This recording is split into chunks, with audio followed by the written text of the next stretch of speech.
Hello दोस्तों, स्वागत है आप सभी का आपका अपने चैनल बेसिक नॉलेज में। दोस्तों कल आप लोगों का कक्षा 10वीं का गणित का मंथली टेस्ट होने वाला है। चलिए उसमें हम लोग फटाफट से सारे प्रश्न देख लेते हैं जो भी आप लोग एग्जाम में आने की प्रबल संभावना है ना। और दो चैप्टर से बता दो आप लोगों को प्रश्न पूछे जाएंगे इस बार। एक है त्रिभुज और एक है समांतर श्रेणी। उसी से संबंधित सारी महत्वपूर्ण सवाल और इससे बाहर नहीं आएंगे सवाल, है ना। बाकी आप लोगों का इसको ज़्यादा दोस्तों को शेयर कर दीजिए, आपको मैं इसके बाद इंग्लिश का भी अपलोड कर दूंगा। चलिए फटाफट से प्रश्नों को देख लेते हैं, ठीक है। क्या क्या प्रश्न है आप लोगों का। तो सबसे पहला प्रश्न है, निम्नलिखित में से कौन एपी है। देखिए एपी में होने के लिए आपको चेक करना पड़ेगा कि उसका सार्वंतर समान है या नहीं यहाँ पर। तो हम देखिए सबसे पहले ऑप्शन नंबर 1 चेक करेंगे। ये A1 है, ये A2, A3, A4 इस प्रकार से है। तो अगर 4 में से मैं 2 घटाऊंगा यानी A2 माइनस A1 करेंगे तो 2 आएगा, ठीक है। फिर A3 माइनस A2 यानी 8 में से अगर 4 घटाएंगे तो कितना आएगा, 4 आएगा। क्या ये दोनों समान आ रहा है, बोले नहीं सर, यानी ये एपी में नहीं है। उसके बाद वाला दूसरा देखो, इसमें क्या है 1 3 5 7 यानी A1 A2 A3 A4। तो अगर मैं A2 में A1 माइनस करूँ तो क्या हो जाएगा, 3 माइनस 1 क्या आ जाएगा, 2 आ जाएगा। फिर A3 में A2 करूँगा तो यानी 5 में से क्या माइनस कर दूंगा, 3, तो कितना आ जाएगा, 2। यानी ये दोनों समान है, यानी ये इसका सार्वंतर समान है और इसलिए ये पहला बच्चों आपका एपी में होगा। ऑप्शन और बी आपका करेक्ट आंसर हो जाएगा, है ना। चलिए अगला प्रश्न देखिए, एपी का 10वां पद पूछा है। 10वां पद यानी A10 पूछा है ना। सबसे पहले क्या दिया हुआ देखो, तो 2,7,12 यानी पहला पद दे दिया है कि गुरुजी A बराबर 2 दिया हुआ है। आप यहाँ से डी भी निकाल सकते हो। क्या करेंगे, A2 माइनस A1, A2 में 7 है और A1 में कितना है जी, 2 है, यानी 5 आ जाएगा। हमें निकालना क्या पड़ेगा मास्टर, तो हमें निकालना है 10वां पद यानी A10। जैसे पहला पद A1 होता है, दूसरा पद A2 होता है, उसी प्रकार 10वां पद क्या A10 हो जाएगा। और मेरे बच्चों याद रखिएगा, A10 यानी 10वां पद का फॉर्मूला A प्लस कितना डी हो जाएगा, 9D, ठीक है। जितना भी आपको पद निकालने बोलेगा बस A प्लस उससे कम डी करते हैं। जैसे 15वां पद बोलेगा तो A प्लस 14D। अब A प्लस 9D का सूत्र रख दो, तो A का वैल्यू कितना है जी, A का वैल्यू 2 है प्लस 9 है ना, और इंटू डी, डी का मान कितना आ गया, 5। तो 2 आ गया, 9 5 45, तो क्या आ जाएगा 2 प्लस 45, यानी यहाँ 2 आया और ये 9 5 45, तो 45 2 कितना हो जाएगा, 47। कहीं दिख रहा है, अरे हाँ गुरुजी ऑप्शन नंबर सी। मज़ा आ रहा है ना। और हाँ, आप लोगों के लिए स्पेशल क्लास 10 वालों के लिए एक डिस्क्रिप्शन में व्हाट्सएप ग्रुप दिया गया है, जो कि आप लोग यहाँ तक आई गए, इसलिए आप लोगों को बोल देता हूँ।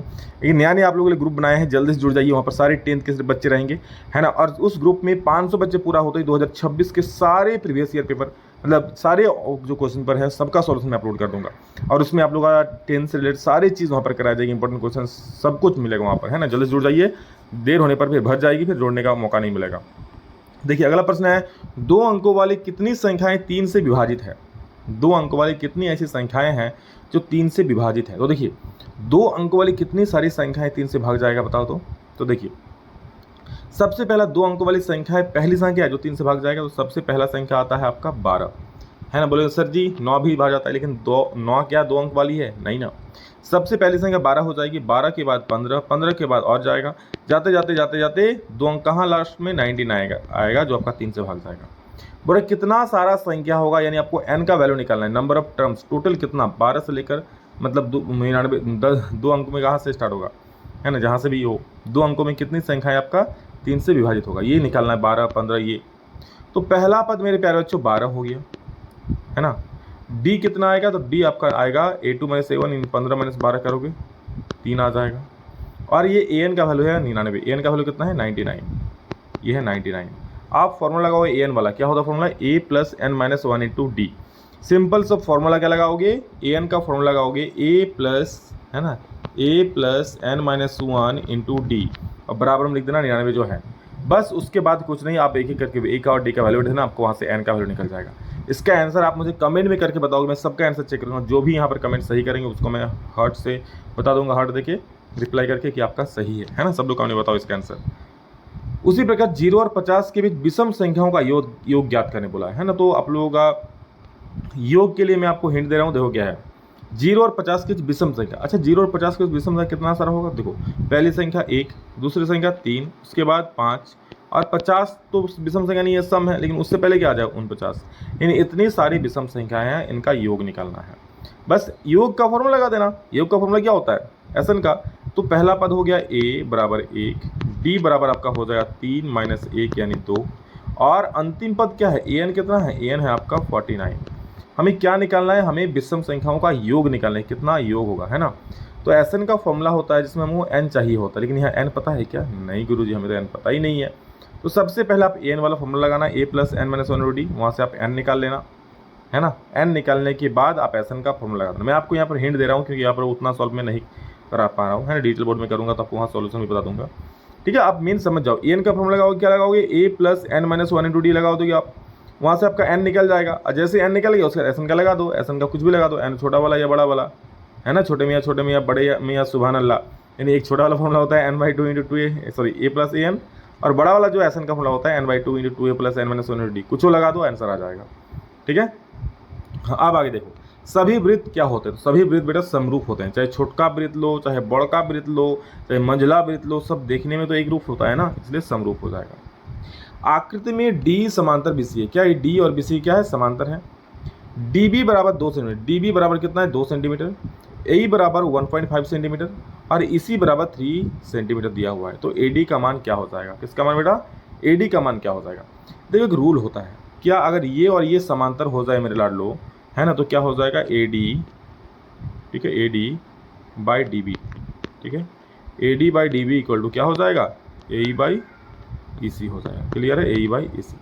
अब एडी कितना है गुरुजी, तो एडी आप एडी हमें निकालना है मास्टर, तो एडी को एडी ही रहने दो। डीबी कितना है गुरुजी, 2, तो 2 रहने देते हैं, बराबर ए कितना है 1.5, तो 1.5 हो गया। अब बटा ई सी कितना देख लो 3 है कि नहीं। बस आप क्रॉस गुना करो, 3 इंटू एडी 3AD और इधर 2 से गुना होगा, 15 दूनी 30 यानी 3.0 होगा। तो 3AD बराबर क्या हो जाएगा, 3 हो जाएगा। यहाँ से 3AD है ना, मैं यहाँ लिख दे रहा हूँ 3AD अब बराबर 1.5 अगर 2 से गुना हो गया क्या हो जाएगा, 3 हो जाएगा ना। यहाँ से AD, सॉरी AB नहीं AD, यहाँ से AD आप निकाल लो, क्या 3/3 कट के वो एक बार में कट जाएगा। इन AD का वैल्यू क्या आ जाएगा, क्या आ जाएगा, अरे हाँ वही आप जो सोच रहे 1 सेंटीमीटर आ जाएगा, है कि नहीं, बिल्कुल। चलो अगला प्रश्न देखते हैं। यदि दो त्रिभुजों के संगत कोण बराबर हो तो ये त्रिभुज समरूप होते हैं और इस कसौटी को किस नाम से जाना जाता है। देखो अगर दो त्रिभुजों के संगत कोण बराबर हो तो इसको हम लोग बोलते हैं ए यानी एंगल एंगल एंगल, है ना, समरूपता नियम। ऑप्शन नंबर सी बिल्कुल सही हो जाएगा। अगला जो है डैश के लिए क्रमशः प्रथम पद ए और सार्वंतर डी क्या होगा। कितना सिंपल प्रश्न पूछा देखो, और आप कल भी छपेगा तो एकदम फोड़ दोगे। प्रथम पद सबसे पहले कौन दिख रहा है 3, यानी प्रथम पद हमारा क्या हो जाएगा 3 हो जाएगा। सार्वंतर यानी डी निकालना, डी कैसे निकालते हैं, बस A2 में A1 घटा दो, दूसरा पद में पहला पद घटा दो, दूसरा पद क्या है 1 और पहला पद क्या है 3, घटाओगे तो आएगा -2, यानी 3, -2 हो जाएगा, जो कि ऑप्शन नंबर बी आपको ताक रहा है। क्लियर है। इसमें पूछा कौन सा पद शून्य होगा, तो देखो मुझे पता है क्या कौन सा पद शून्य होगा, मुझे नहीं पता तो मान लूँगा कोई nवां पद आएगा जो शून्य हो जाएगा, मैं मान लेता हूँ, है ना, कि कोई nवां पद शून्य हो जाएगा। तो सिंपल सा रूल है बेटा, आपको मान लेना है nवां पद शून्य होगा, लेकिन जो दिया है पहले उसको लिखो। ए का वैल्यू कितना हो जाए बेटा, ए का वैल्यू 21 है। अरे भाई कौतु का इतना हड़बड़ा रहा है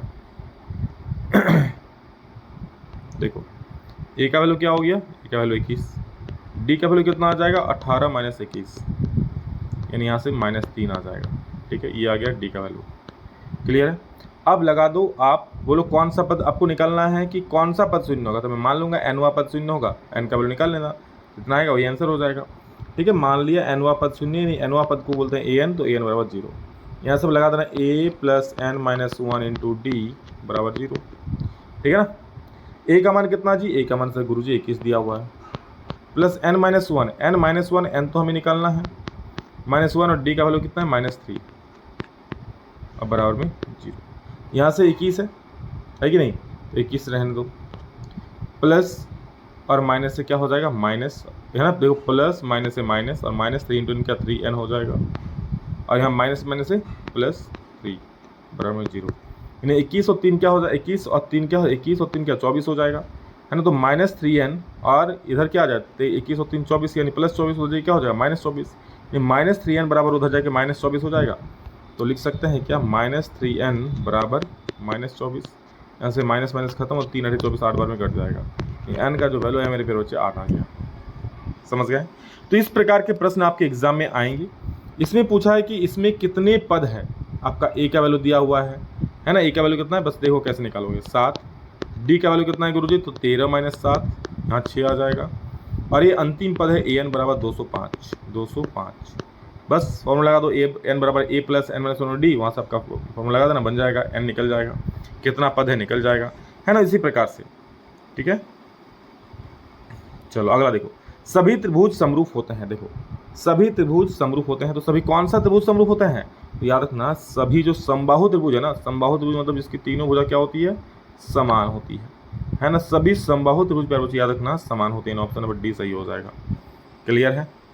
26 नंबर देखिए, एबीसी में यदि डी समांतर बीसी हो तथा बीडी बराबर 7.2 सेंटीमीटर और ए 1.8, तो इसी का मान भी दिया हुआ था, एडी का मान क्या होगा? भाई सेम क्वेश्चन उसी प्रकार से अभी जो एक प्रकार से आपको बताया ना, बस लगा देना क्या, एडी बाई डी बी बराबर डी बी बोलो या बी डी बोलो, है ना, एक ही बात है। ए बाई ई सी दिया हुआ है, सब कुछ देख के एकदम एडी वहाँ से आपका आराम से निकल जाएगा। क्लियर है ना, वेरी गुड। अगला है, यदि एक त्रिभुज के दो कोण अन्य त्रिभुज के दो कोणों के क्रमशः बराबर हो तो दोनों त्रिभुज समरूप होते हैं। समरूपता की इस कसौटी को किस नाम से जानते हैं? अगर दो कोण समरूप होगा, दोनों संगत कोण बराबर होगा तो समरूप ए समरूपता नियम कहते हैं। क्या? ए यानी एंगल समरूपता नियम। और आप लोगों का अंतिम प्रश्न है कि निम्न में से कौन त्रिभुजों की सर्वांग समता कसौटी नहीं है? एस ए एस ए या एस ए एस। तो ए एस ए प्यारे बच्चों आपका कोई सर्वांग समता कसौटी नहीं होता है, तो ये आपका सर्वांग समता कसौटी नहीं हो पाएगा। ठीक है। और सॉरी बच्चों, यहाँ पर ध्यान दीजिएगा, आप लोगों का ये तो होता है यहाँ पर ए होगा, ये समरूपता कसौटी होता है, बस सर्वांग समता कसौटी नहीं होता है। ठीक है। तो इस प्रकार के आगे प्रश्न पाने के लिए सब्सक्राइब जरूर कर लीजिएगा हर एक सब्जेक्ट का। और हाँ, डिस्क्रिप्शन में व्हाट्सएप चैनल दिया है, वहाँ जुड़ जाइए और चैनल को सब्सक्राइब जरूर कर लीजिएगा, है ना। चलिए इस वीडियो में इतना ही दोस्तों, मिलेंगे दोस्तों में जल्द ही, तब तक के लिए जय हिंद, वंदे मातरम।